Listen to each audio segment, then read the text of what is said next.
Well, Soraya Lennie is an Australian-Iranian journalist and analyst who has reported from the Middle East, covering stories such as the Iran nuclear deal.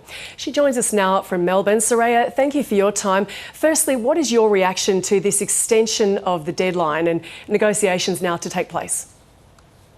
Well, I think it proves that the Trump administration had no more good options left, other than, quite frankly, a nuclear bomb. I don't think that the military option that the United States and Israel have exercised over the past 5 weeks was ever the answer. And I don't think the military option worked. And I think this is absolutely proof of that.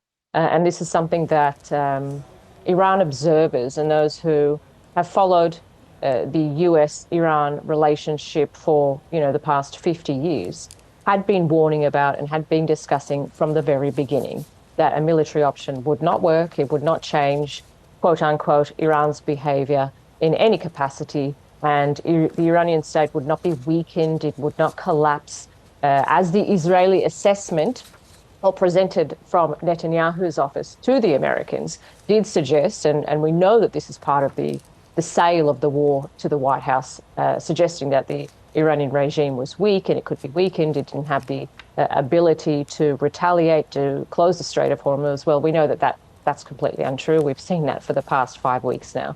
So I think this really does just prove that point, that the military option was never the answer. How emboldened do you think the Iranian regime has been by this? I mean, they understood how important the Strait of Hormuz was, but did they know just how important it was?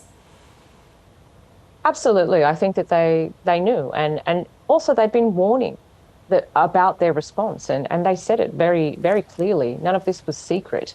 If Iran was attacked, if the United States was the aggressor, if Israel was the aggressor, Iran would follow these steps. They would retaliate against US interests in the region. They would retaliate against Israel.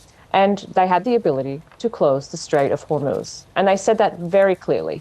Those threats and those Iranian positions weren't taken seriously by the United States and certainly by the Israelis. We've seen that Iran does have massive leverage. I think this war has absolutely changed the region, has changed the Persian Gulf region forever. It's not just changed Iran. Obviously, there's very significant issues and significant dynamics now in Iran with a new supreme leader, with the IRGC effectively running the show in Iran.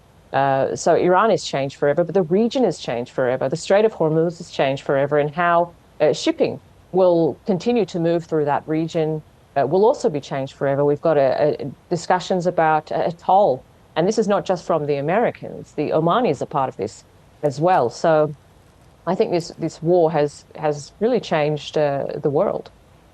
Now, you have family and friends in Iran, and I'm sure you have been or will be trying to contact them in respect of this latest deadline being extended. But can you give us a sense of how they were feeling ahead of that deadline and that rhetoric we were hearing from Donald Trump? Iranians in Iran have lived through 5 weeks of war now, and not just obviously my family and friends, but 92 million people. And we had their voices smothered by Iranians in the diaspora. And I will say this with all honesty.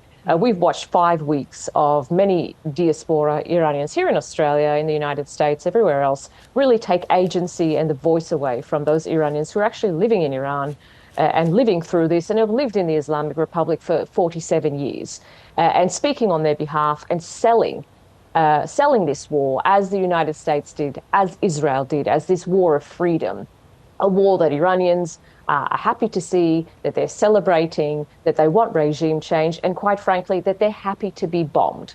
I think that is completely and utterly untrue in the majority of cases. Most Iranians I've spoken to, from all sectors of society, from religious to secular, and most of those who hate the Islamic Republic are not cheering being bombed and watching a country that they love so dearly destroyed.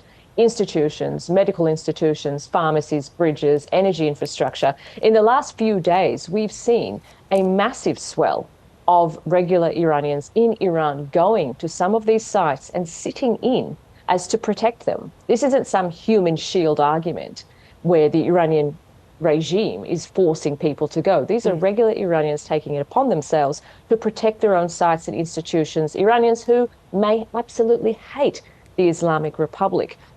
So I think that what we need to do is listen to the voices of Iranians inside Iran, rather than those Iranians who are saying thank you, Trump, and waving Israeli flags.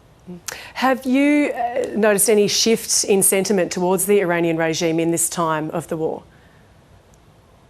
I think that, yes, some people may have become a little bit more sympathetic towards the Iranian regime. And it isn't because of any grand love, as I said.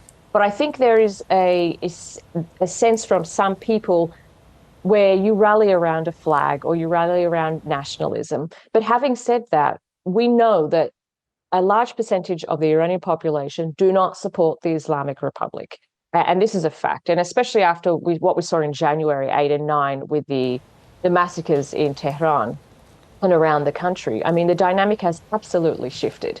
And this is a population that's already traumatized. The gulf between the Islamic Republic, the state, and the people is as wide as it has ever been in 47 years. That's an absolute fact. What we do see from Iranians, and this is something that the United States and Israel failed to understand about Iranians as a people, and they really miscalculated in this instance, is that regardless of what you may feel about the government, what you may feel about the state, your own personal traumas, many people who are even political prisoners coming out and supporting Iran, talking about defending the country and going to those sites, as I say, for sit-ins. And this is extraordinary, but this is what Iranians are like. And this was one of the great miscalculations of this Israeli-US effort. Soraya Lennie, Australian-Iranian journalist and analyst, joining us there from Melbourne. Thank you for your insights on this.